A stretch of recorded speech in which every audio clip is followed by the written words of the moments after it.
Okay, here we are. We are live, Peter. Hi, Rick. How are you? I am very well indeed. How's yourself? I'm good. Really good.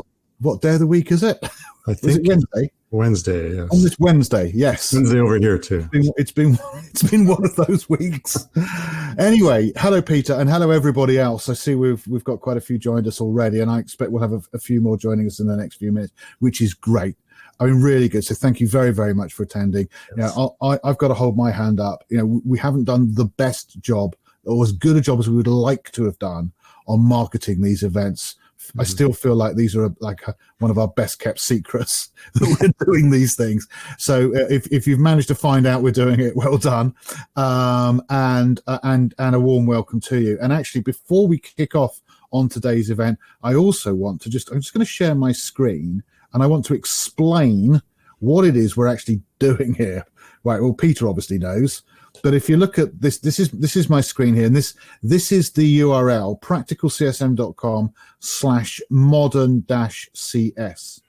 And what we're doing, Peter and I, is a whole series over the entire year called, and I think you'll agree that we should have made this title at least 3 times as long as this, Researching, Developing, Implementing and Managing a Modern Customer Success Service. And each of these are themes that we're doing for each quarter.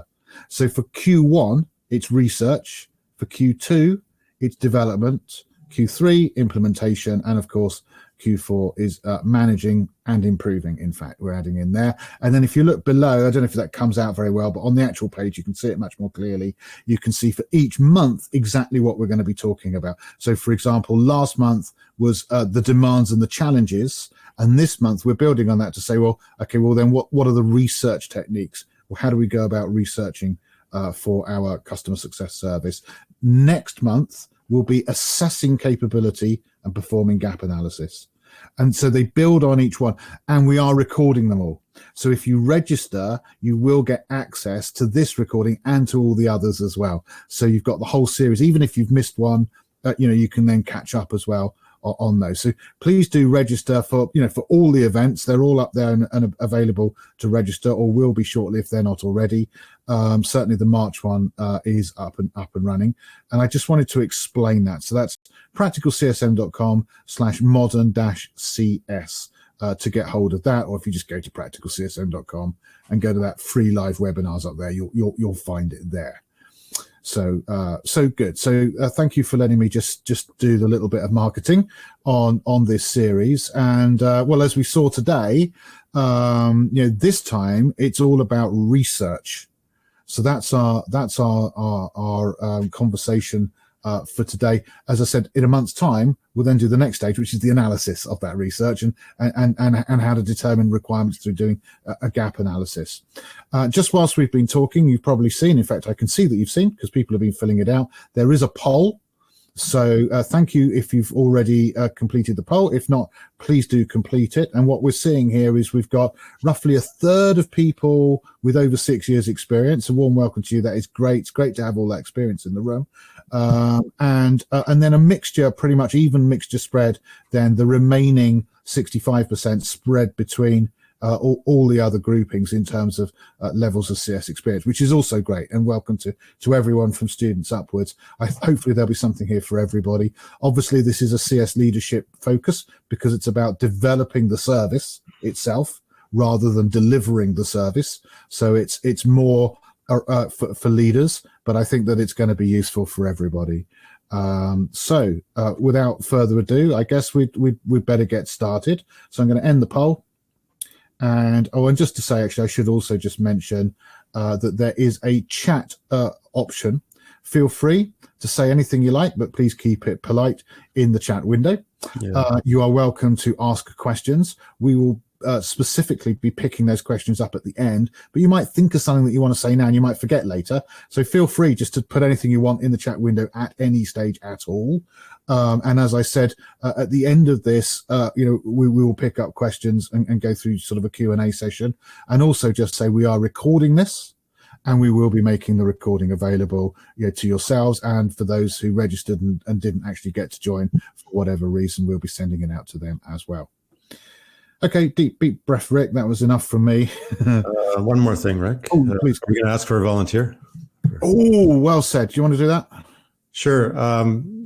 So last time at the last session, we asked for a volunteer from the audience to just take some bullet points of kind of the things we're talking about, and then send them back to Rick, because we can turn it around and perhaps maybe do a blog post or something like that.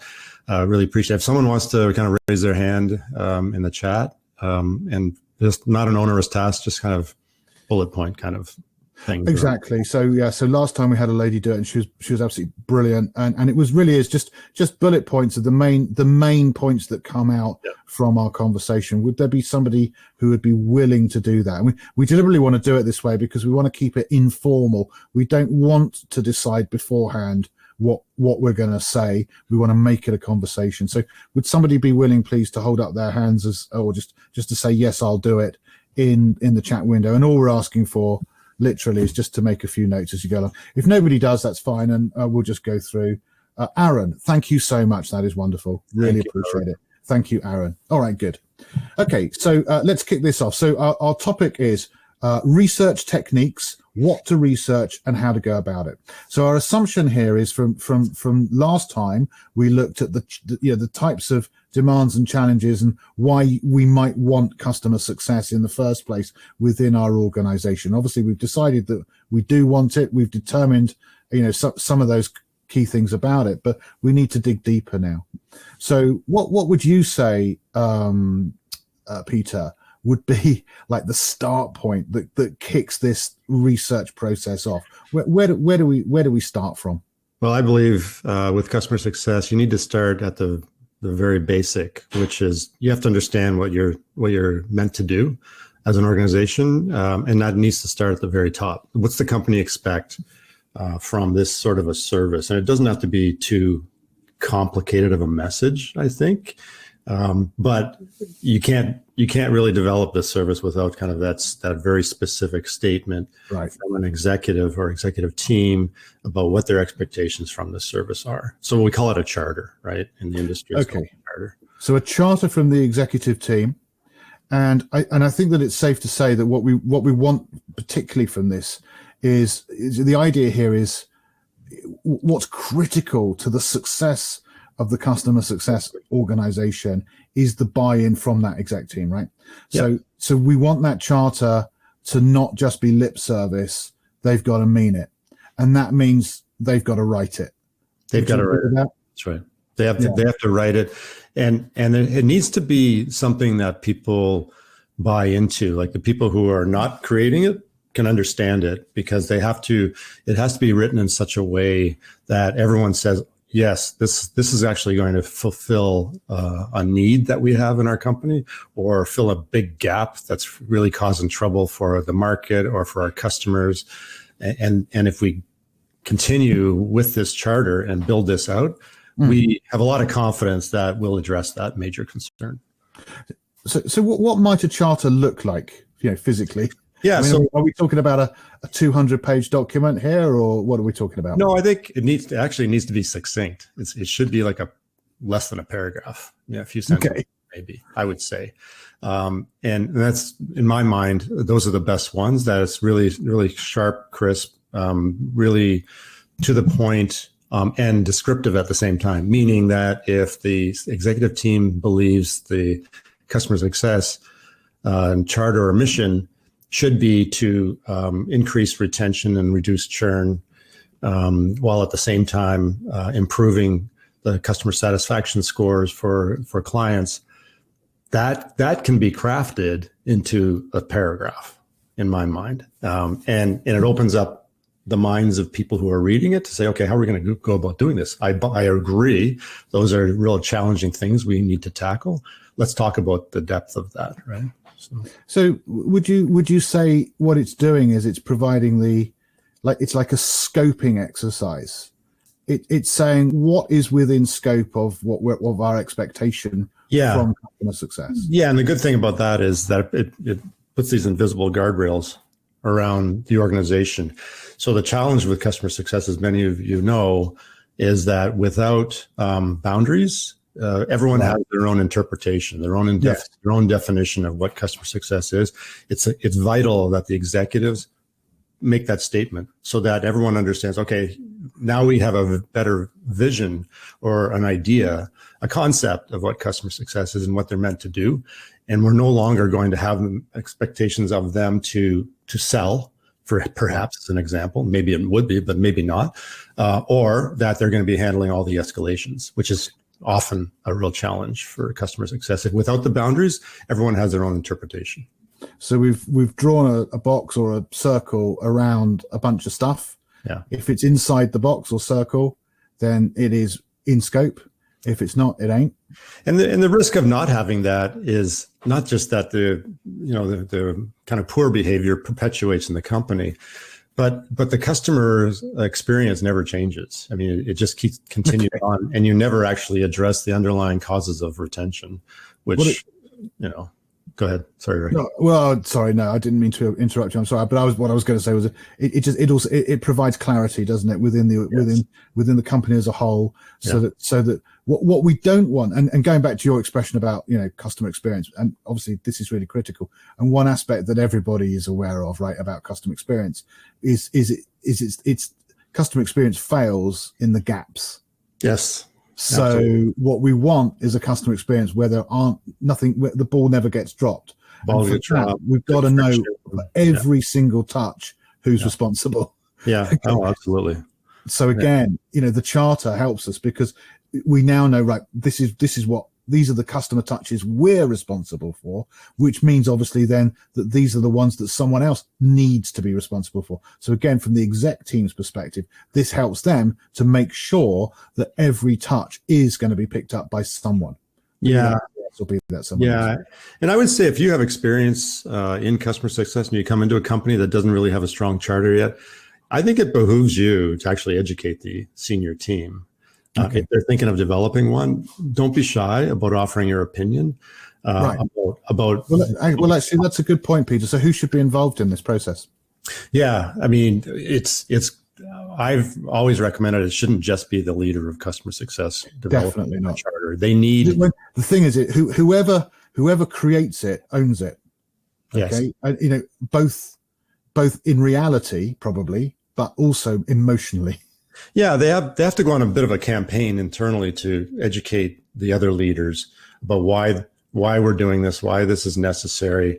Yep. And by the way, we've already had a conversation with the CEO, and he or she agrees with this. And I need your help to make sure that everyone's on the same page about what this is meant to do. Okay, so this is going to. I mean, this is if there's a chief customer officer, then obviously the CCO is going to be involved, right? Yes, yeah, for sure. Of course. So whoever the head of customer success reports to, which could, and best circumstances is a chief customer officer, if you've got the scope for one of those. Depends on the size of the company, obviously, complexity of the company. But CCO or whoever it is, whether that's the CRO or maybe ideally the CEO. Yeah. Or maybe even operations, whoever it is. So that person, the head of the customer success themselves, who is, I would suggest, acts as subject matter expert within the discussion. Yes. Rather than actually takes charge and control of the charter, they are advisory to the charter. That's my opinion. Mm-hmm. And then everybody else on the board, or who else, Peter? Well, I would say just the leadership team needs to be all on the same page around this. And I like what you just said, that the subject matter expert doesn't necessarily own it, the creation of it, because it's not going to be successful if it's the creation of a single person and they have to kind of ram it in. We need all the senior leaders to agree this is vital for the company and for the customer. Yeah. We almost want them desperate to tell us.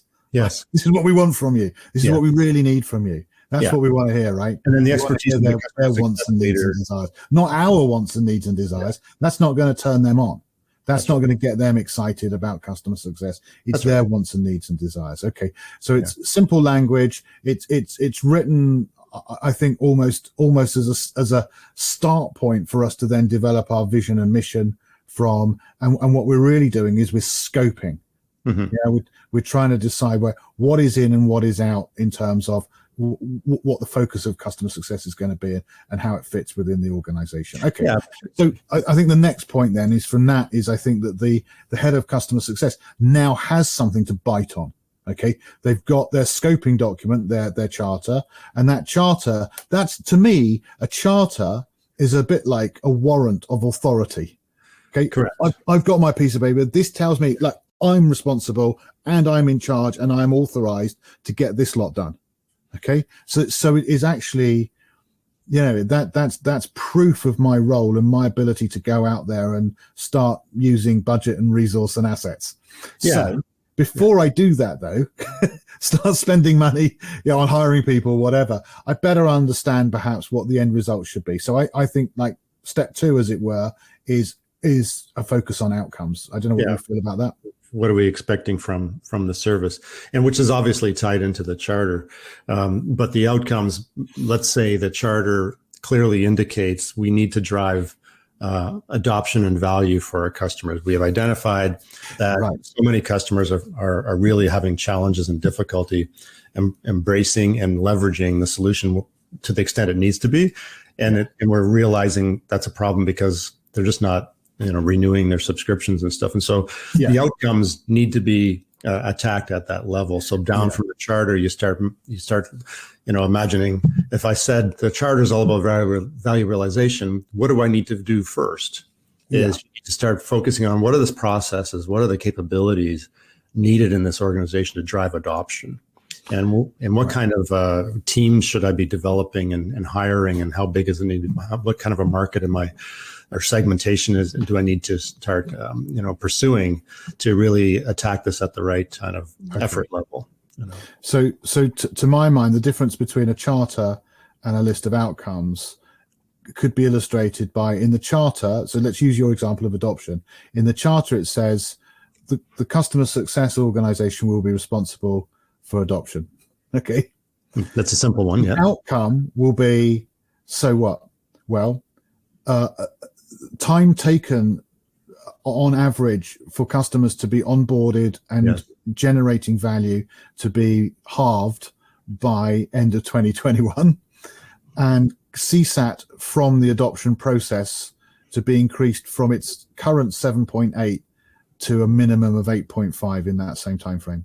Yes, that is an outcome.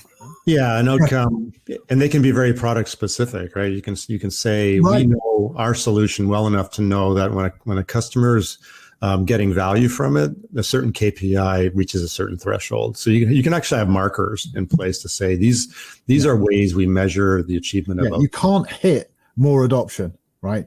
You can hit an increase from X to Y, or whatever. You've got to have, as a minimum, for an outcome to be meaningful, the way I express it, and I may have said this before, and I'm going to be saying it time and time again, so apologies, but it's so true. There are effectively 3 minimum parts to an outcome: a quality, a quantity, and a deadline. So a quality is like, what is it? A quantity is, yes, but how much of it do you need? And obviously the deadline is by when. Right? And if you don't have any of those, it is pretty much meaningless as an outcome. You can't hit it. Now, so it's easy. By the way, you can say that again, Rick. I've never heard you say that. Oh, right. So a quality, right. So an outcome has a quality, a quantity, and a deadline. Yeah. Okay. What, how much, and when? So what is it? How much of it do we need, and when do we need it by? Any one of those missing, right? If we don't know what it is, well, then obviously, how do we know what? And if we don't know how much of it, well, then that's no good. And if we don't know when we need it by, well, then that's no good. I mean, it's a lot easier to turn $10,000 into $100,000 if you're given like 30 years than it is if you're given like 30 weeks. Yes, right. Right. So that deadline is really critical to know how hard you're going to have to work to get the result, and whether it's even feasible, right? Yeah, and I would like to just tell the audience, or let the audience know that the way I think about this is that in terms of outcomes, it's very nuanced too, meaning that depending on the outcome, it really dictates what kind of mechanisms you'll put in place. So, for example, we talk about value realization, but what if one of the outcomes, major outcomes, is is advocacy? What if we really want to drive a community approach and really have your customers become your advocates? That's a little different, right? And so it's a little bit more of a higher priority. So in my terms, Peter, what you're saying there is like charters.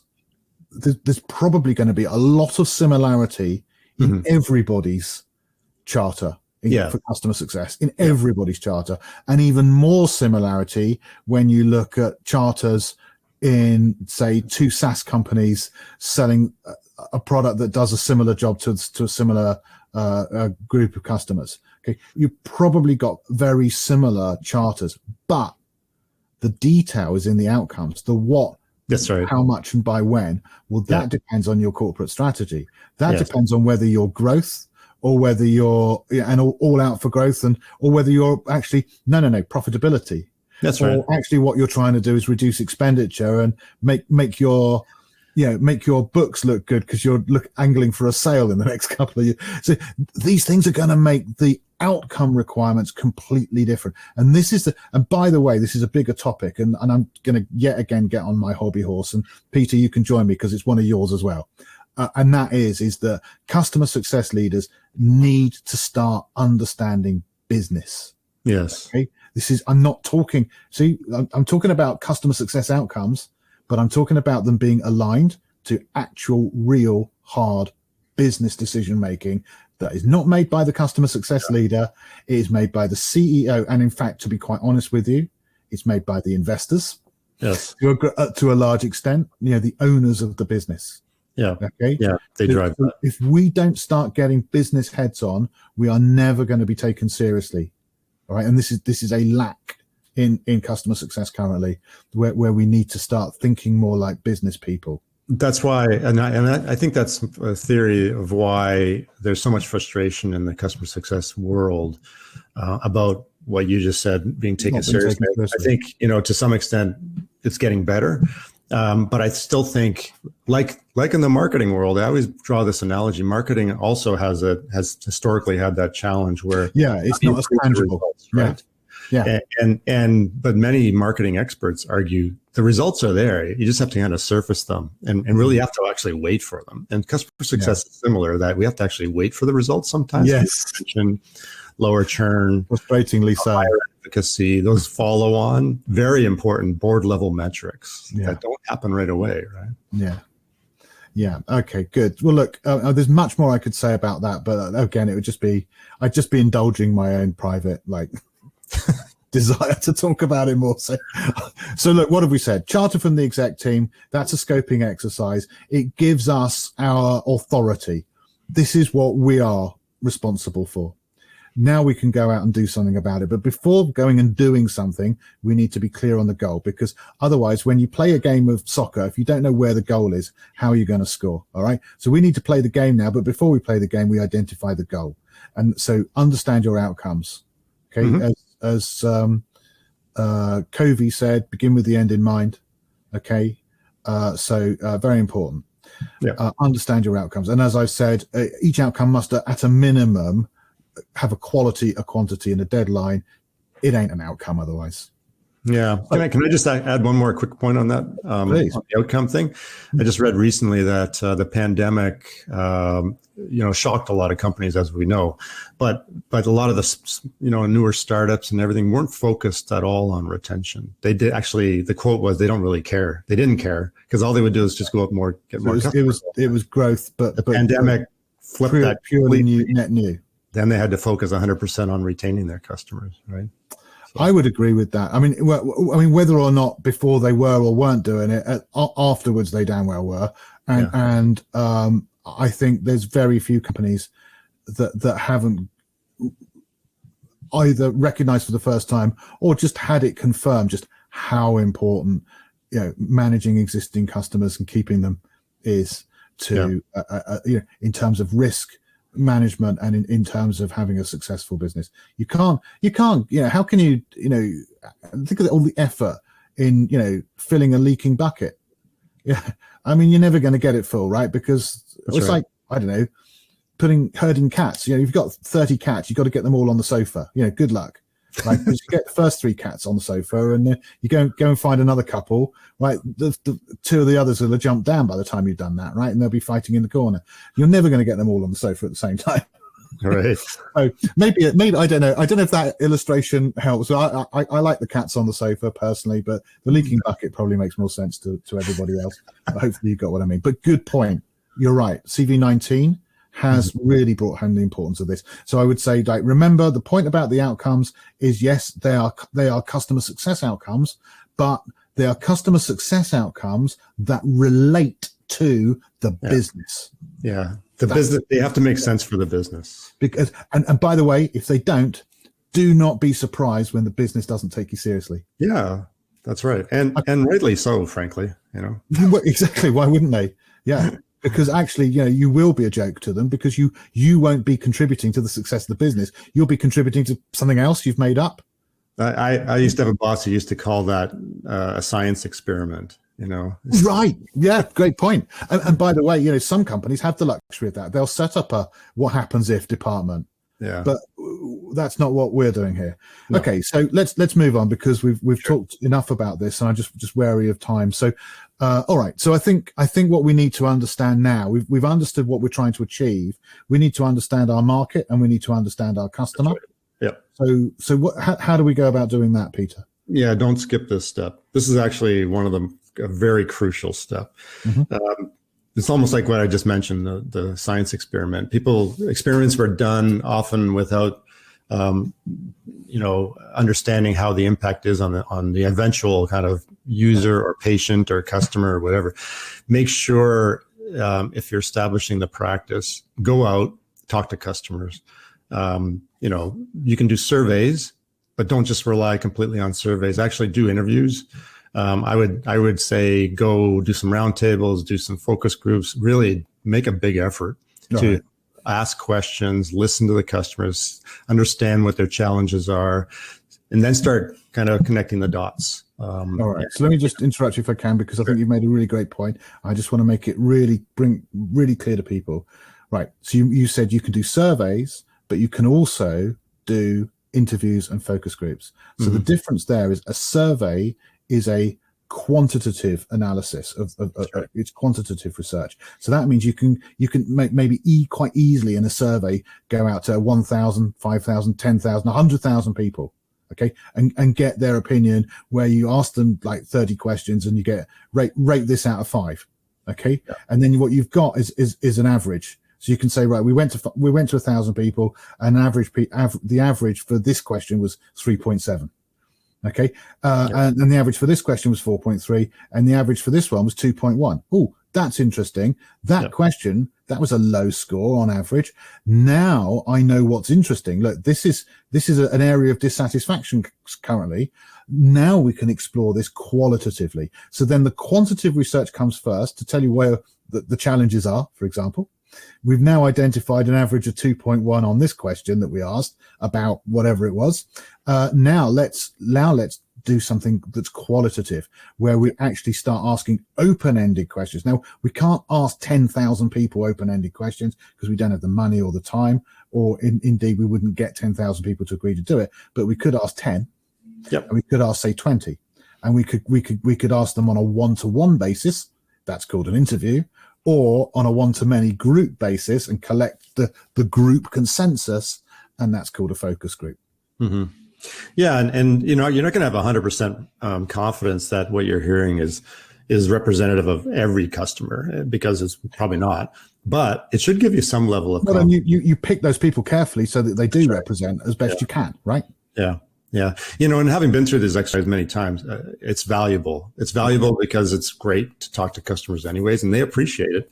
If you ask them really good questions, they don't mind actually offering. They love it. In fact, I mean, very commonly, assuming that they've got the luxury of the time to be able to do it. And of course you can reward them. You can ask them that, well, if you'll scratch our back, we'll scratch yours. We'll give you this discount on your renewal, or, whatever it's going to be, to incentivize them to do it. But very commonly you won't need that. I mean, their motivation will be either just purely altruistic, or they see the benefit in making you better. Yeah. And then another way of looking at the market research is talk to the sales ops people who probably have a pretty good practice in place for understanding the market. And obviously from a sales point of view, who are the buyers? Who are we really targeting? That's valuable information for customer success to know, because it should really accelerate your effort to really understand, okay, then if we know all that on the front end about who our sales organization is kind of targeting, then some of that will apply in our world of customer success about what we can expect to receive, what kind of buyers now become consumers of the solution. So you can't, again, don't skip that step. I think sales ops is really a smart area to kind of speak to. And what we're talking here is when we talk about the customer, we're talking about what are their needs, what are their desires, what are their problems, what are their challenges, right. What approach works with them, what ways of working, are they comfortable with, what levels of risk do they like or dislike, what methods of payment work for them, what smooths the way for them, what is a roadblock for them. These are the types of questions we want to be asking. Okay. Yeah. It's the needs and desires is the most obvious thing. Critically, what are they trying to achieve as a business? What are our customers actually trying to achieve from this? Not, to an extent, how do they use our product? But let's go further than that. So yes, but what's the end result? What are they actually trying to achieve with our product or our service, or indeed in general? Yeah, our products and services, and then yes, when we get to our products and services, well, how do our products and services contribute to that? But we want to understand them first, and then we can start to think about our products and also our competitors as well. So is there anything else you wanted to say about the market? I would just say one more thing is customer reference stories. A lot of companies have already invested in, usually from the marketing side, to drive lead nurture and lead generation, I should say. And so there's stories about customers you already have who probably have been successful. It might not be the really detailed stuff, but thank you. Consume that stuff too. Oh, that's so powerful. And that makes me think also about why not invite a couple of customers in and just let them tell their story. Yep. Just shut up and say, like, I don't want to give you a brief. Don't seed it. I just want you to tell me, like, sit down and just sit there and tell us for 30 to 40 minutes. Yeah. Explain your business to us, what it is you're trying to achieve, and and how it works, so that we have a deeper, more profound understanding. Because we again, it's another expression that I love. We don't know what we don't know. It's true. Okay? So, by asking specific questions, well, of course, we get answers to the questions we've thought of. That's right. But we may not have thought of the right questions unless we give the voice back to the other side of the room, to them, and just let them tell us what they want us to hear. It's a special skill to have those kinds of discussions, and I think you need to really be serious about it, about approaching it with the right kind of mindset of making sure that give that customer the opportunity and the space and making them comfortable, feel secure. Yeah, feel that this is the right environment, and have that sort of trust in the room to be able to open up. And it helps the partnership on the long term. Oh yeah, well, massively too. I agree with you, and it really feels like partners. Right, this is what partners would do, isn't it? Yep, it's exactly what business partnership's all about. Okay, so we've understood the market and the customer, their needs and their desires. Through the research we've done, we started quantitative, we then moved to qualitative. We then even got even more clever with some of these ideas at the end here around storytelling and going deeper and below the surface.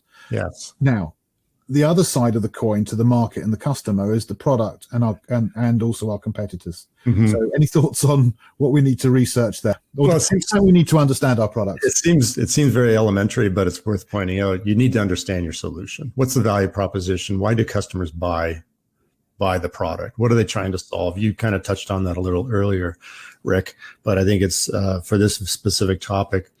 The customer success organization really needs to deeply understand, why do customers buy?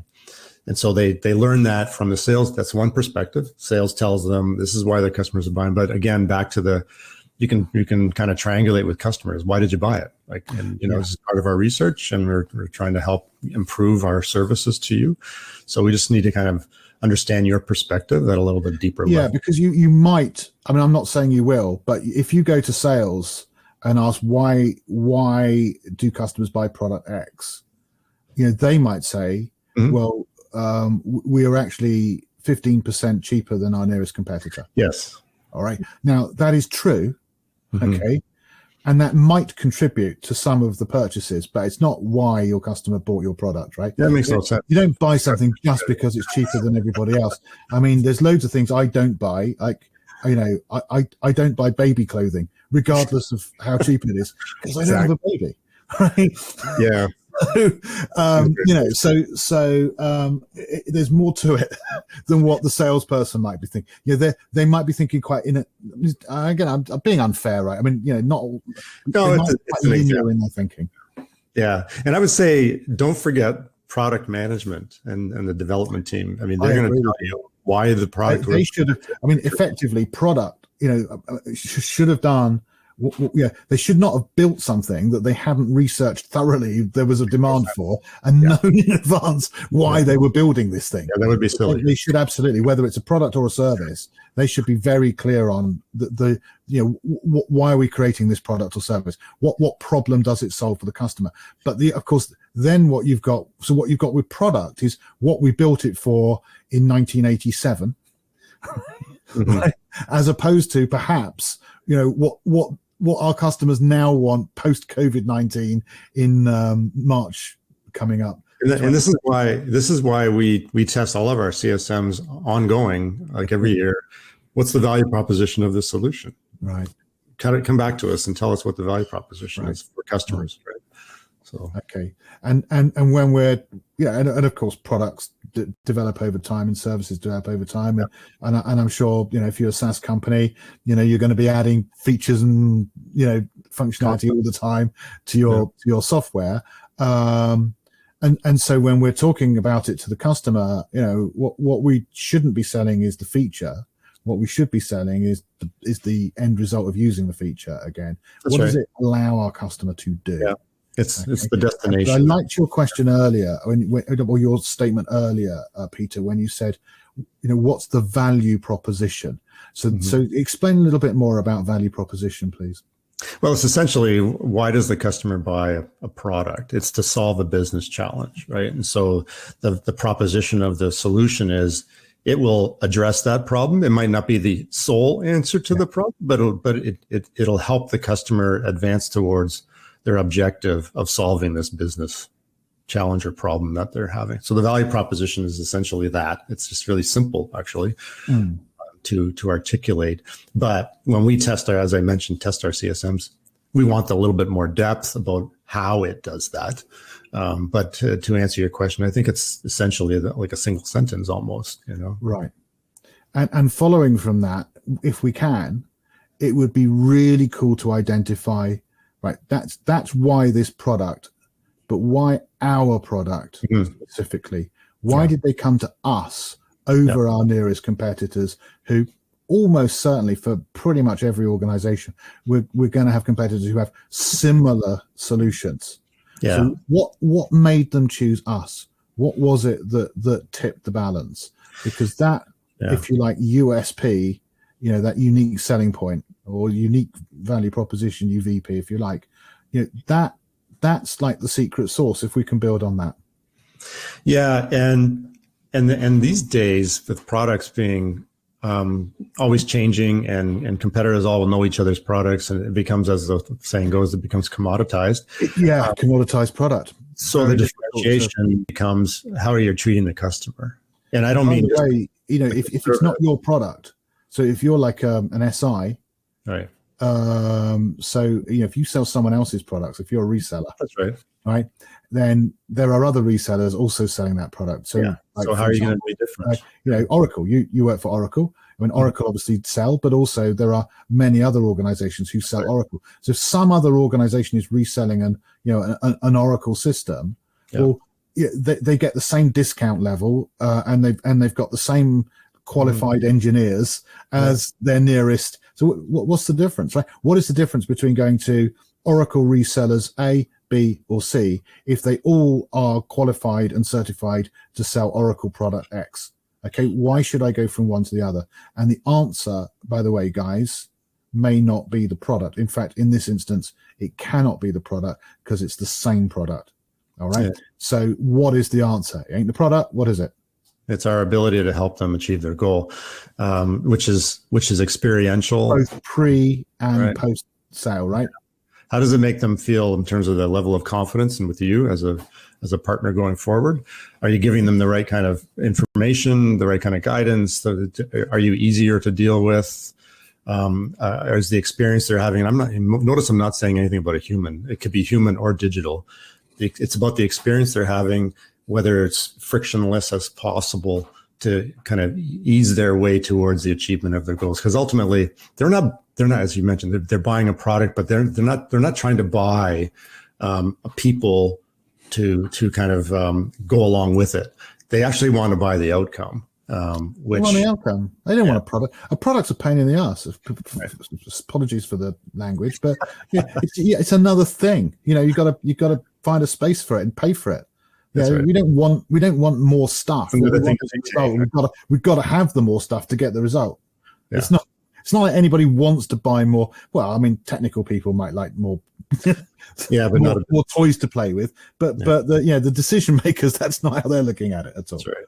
That's right. So that's really, really, really critical point. They're not interested in having another product. They're interested in having a result, and they have to have another product to get that result. That's the other way around. But again, as we've just been saying, and this is the point that we're actually trying to make, is it's not actually just the product that gets the result. It's the combination of the product and the service around. And as I said, in the example of a reseller, there ain't no difference in the product. It's the same. So actually, the difference is perhaps the effort of designing the solution and customizing it, the way we implement it, the way we'll manage and support it, and the way we will help you to adopt and generate value from it. That's right. Customer success. And by the way, if that isn't in your charter, go and adjust your charter right now. Okay. So one of the things that should be in the scope is that customer success assists by differentiation from our competitors, assists us in winning sales. And yes, absolutely. And I would say it's good to look at your competitors, and you can get a lot of information just from public facing documents and websites and all that kind of stuff. So you can get a great stuff for what they're obviously all the Gartner's Magic Quadrants. And some of that's available, and you can get a good sense about how your competitors do things. But I would argue, while you're doing that, create a gold standard. It might not be your competitors. The gold standard for the service should look like this. And you probably don't meet it, but neither your competitors, and say that's what you actually should be shooting for, perhaps, is the actual gold standard. It's more of a kind of a longer term kind of I like that journey to get there, but that's how I think of it. Yeah, that's very forward thinking. Yeah, nice point, Peter. I like that a lot. Okay.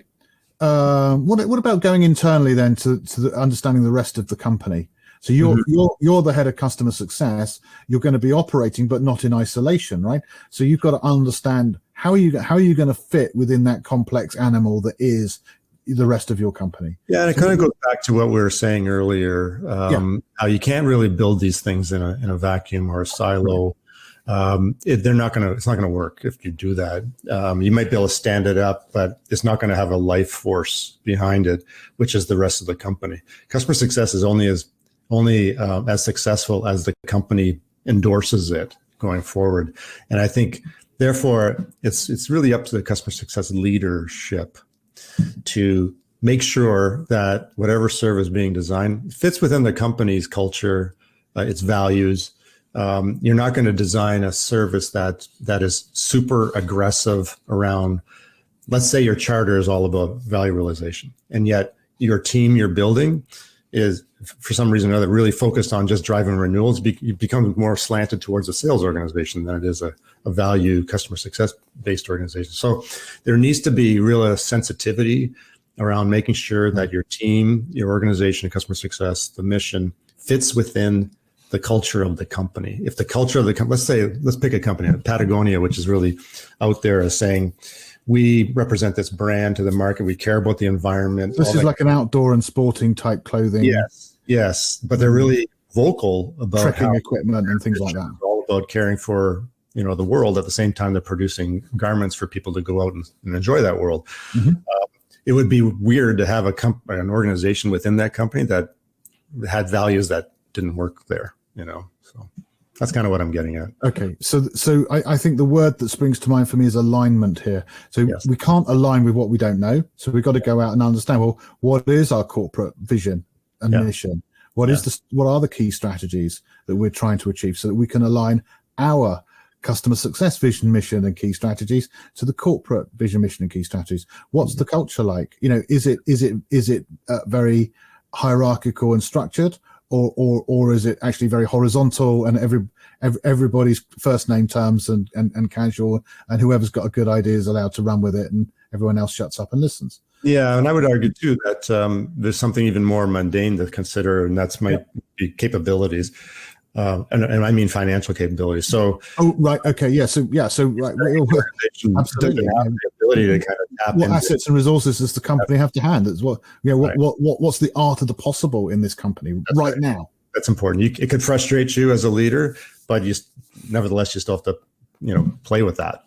Right, but it's frustrating if you know. It's even more frustrating if you don't know, and then build a whole great strategic plan and then present it to the board, and they say, well, that's not possible. We'll fund 10% of it. And in fact, how's that going to make you look like anyway? Yeah, foolish. And there's some industries that you need to be more aware of there. I would say, stereotypically speaking, the retail sector's thinner margins and stuff, and maybe they won't have as much of an appetite to build out a really sophisticated model. Or maybe they do. I don't know. I'm just kind of throwing that out there. There's certain industries that are a little bit more. Maybe there's like low margin industries that are struggling because of COVID-19. Industry, older, more mature, like position 1 to 5 type companies who's like got a low risk, steady as she goes, type strategy, compared to like a young, ambitious, just got Series B funding. We're going for it. Yeah, not our money. We don't care. A classic example is the old industries of banking. They only caught the religion of customer experience or client experience because of the fintechs and everything coming on. Oh, now absolutely. They're all like, wow, we got to be really good at this. It's a real shake-up. It's a real shake-up. No, absolutely. And actually, we're looking.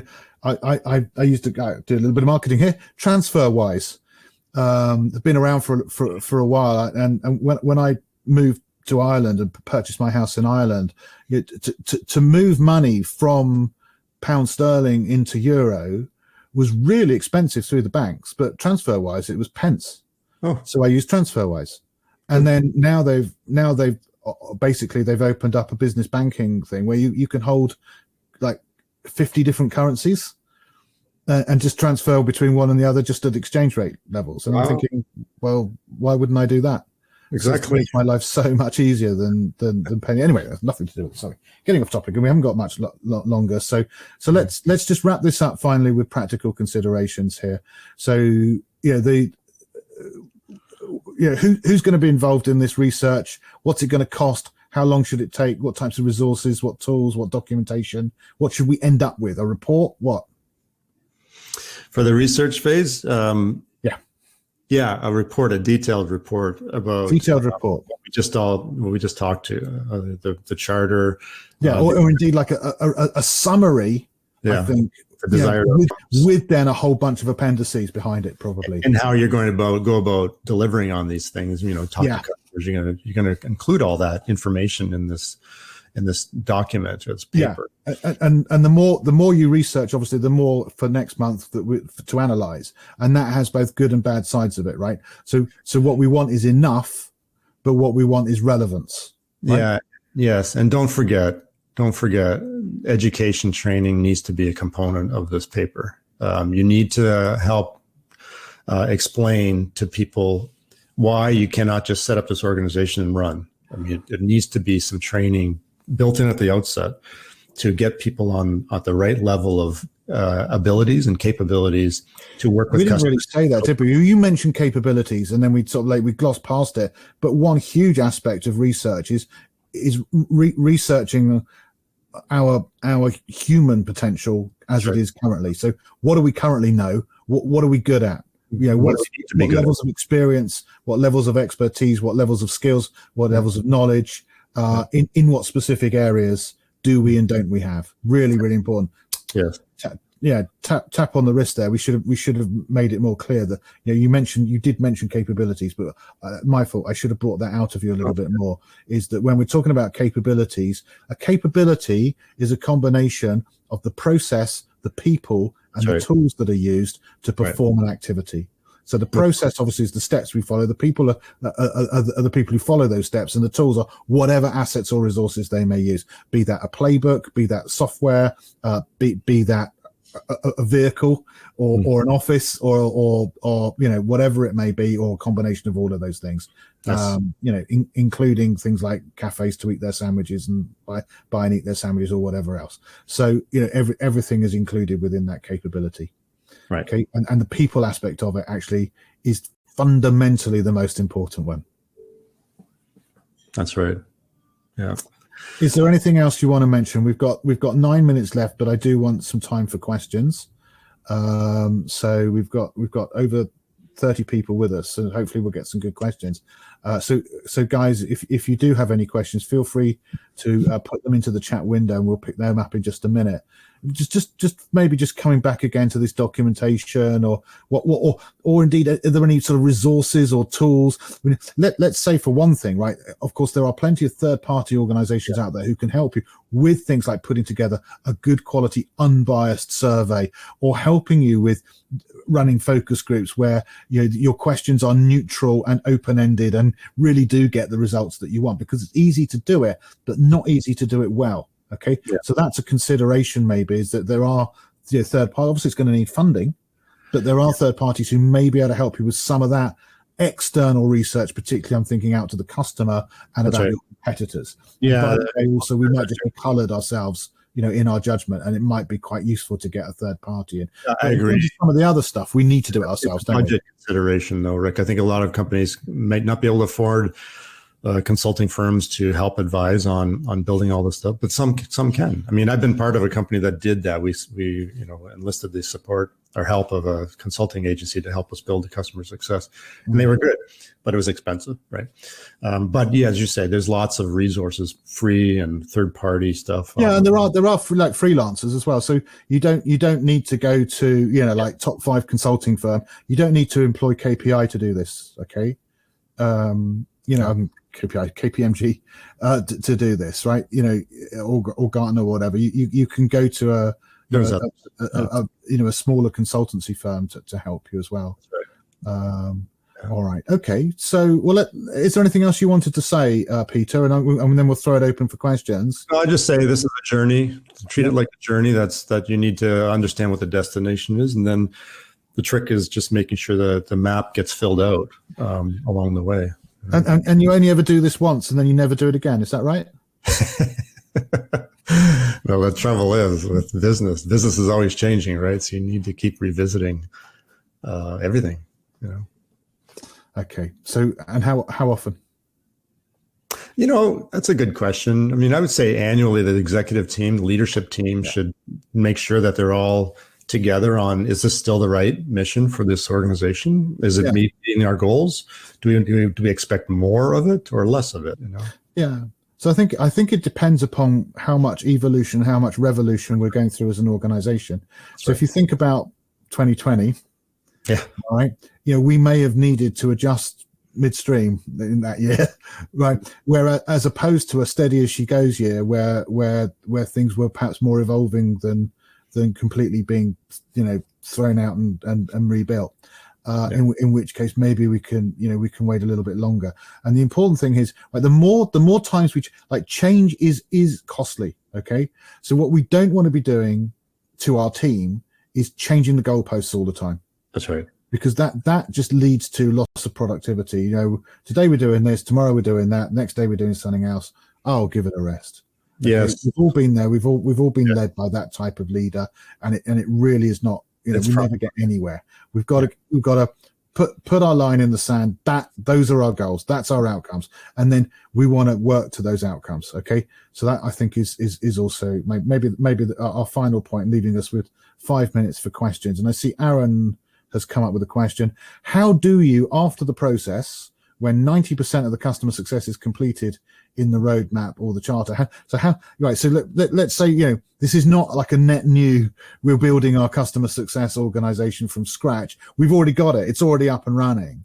Yeah. So can we do this afterwards? Yeah, he's asking if you've almost there, completed everything, and all of a sudden you realize there's a challenge or a problem. Yeah. How do you alter it? You just need to kind of go through the process again and make sure, and again, make sure you're confident that this is the right thing for the customers in the end. And then check the capabilities of your people. Are they ready to accept this change? Or does new reskilling or new skilling have to happen?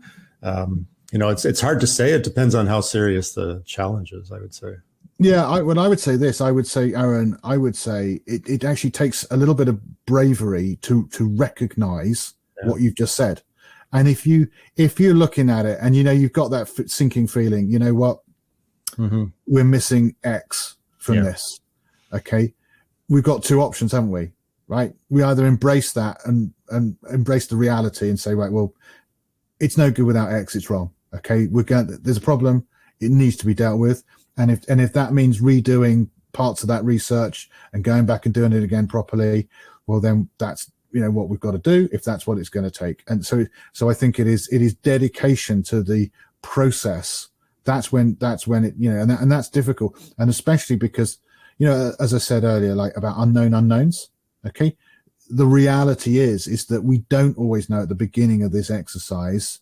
We don't know all the things that we need to know because they're not known, and you can't know what you don't know always, right? So we're uncovering some stuff. So it's okay to uncover a new area where we think, we never thought of this. Yes. This is to be included now. And what you might need to do, this is like governance, okay? So using a bit of sort of project management terminology here, like once you've done the scoping exercise, we've got our badge of authority.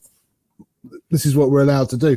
Maybe we uncover somewhere, we say like, nobody's managing X, nobody's managing this customer touch, and nobody else wants to do it. And I'm actually going to go back to my exec team and propose we put it in the charter, for example.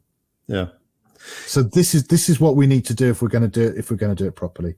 So yeah, it does take real commitment to do that. I like what Sam said. Commitment can indicate the overall lack of real interest to pursue a CSM initiative. And I think what Sam's saying is that by presenting this and proposing this, it actually puts the feet of the executives put their feet to the fire. It makes them feel like they own it, right? Yeah, absolutely. And if they're not committed to it, then that tells you something about their seriousness around, paying attention to the customer in the right way. Okay, so there's another question that's coming in from Mary. It's a private one through here rather than to everybody. But she's saying, well, what is the difference between a business outcome and other types of outcomes? Mm-hmm. So I would say we kind of think of it as a bit like a business objective versus an operational objective. Operational objective would be, for example, if you're putting in an HCM solution, human capital management solution, an operational thing, you're helping them set up. Could be like an efficiency thing. Yeah, more of an efficiency. You're helping them set up some sort of an internal structure. It's not accomplishing the business goal directly, but it supports it, which is the business objective later. Which is around reduce the number of steps in a process. That's an operational outcome. In and of itself, which leads to something else, which might be something really important, like increasing customer satisfaction levels, for example. Or reducing customer frustration or something. But the operational outcome is a smaller, minor, more departmental concern that in itself, if you collect all your operational outcomes, will lead to a business outcome. Yeah, they won't wow the CEO, but collected together, they're the percentages that then do make up the whole. They're all the little 1%, so they are very important. So that I think is a great question. Another question, similarly, just coming through to myself direct, is this is Sydney.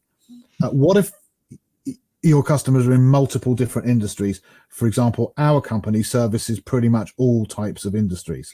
So I can't do in-depth like research on a particular type of customer, I think is the point he's making here. Yeah, no, there's a lot of complexity there. We do that. All industries all over the place. It requires us to have CSMs of various skills and various teams. I don't think there's a perfect model yet. I think a lot of us are still evolving that. But I think you need to factor in some level of AI and machine learning and automation. Can I make a suggestion here? Yeah. So I'm thinking also is then what you need to do is, instead, if you've got, like, if you service 30 different industries, you haven't got time to do 30 different mini research projects. Right. So instead, segment those 30 by need in terms of how they use your product. And you might find actually what you've got there is sort of 6 groupings. That's right. So that would be my approach. Okay, is forget about the industry for a moment, and consider, you know, for that industry, and that industry, actually they all buy my product to do a similar job. Whereas for that industry, that's something else they do there. So that's how I would do it. I would segment by, you know, their use or their requirement or their need of the product, and then treat that as your research area. Yeah, I like that. Yep. Yeah. All right, like, we better leave it there. We've gone 1 minute past as it is. Aaron is just saying that he summarized what we've discussed and will send it to me. Thank you so very much, Aaron. I'm just going to put my email address so that you've got it, rick.adams@practicalcsm.com. That's just going in there. And again, I just want to quickly share my screen again, just to remind you, this is one of a series. So we are researching, developing, implementing, and managing a modern customer success service. We're doing it all year, all the way through to December. Part 1, research, is in Q1, and we are now obviously done on February. We've got the third of that coming up, which is assessing current capability and performing gap analysis. So that is for March. Please go to the website, practicalcsm.com/modern-cs, and you can register for all of the others. And just wanted to show you that. So that, again, practicalcsm.com/modern-cs. And any last words, Peter? No, thank you, everybody, for attending. Thank you, everybody. Thank you, Aaron, particularly.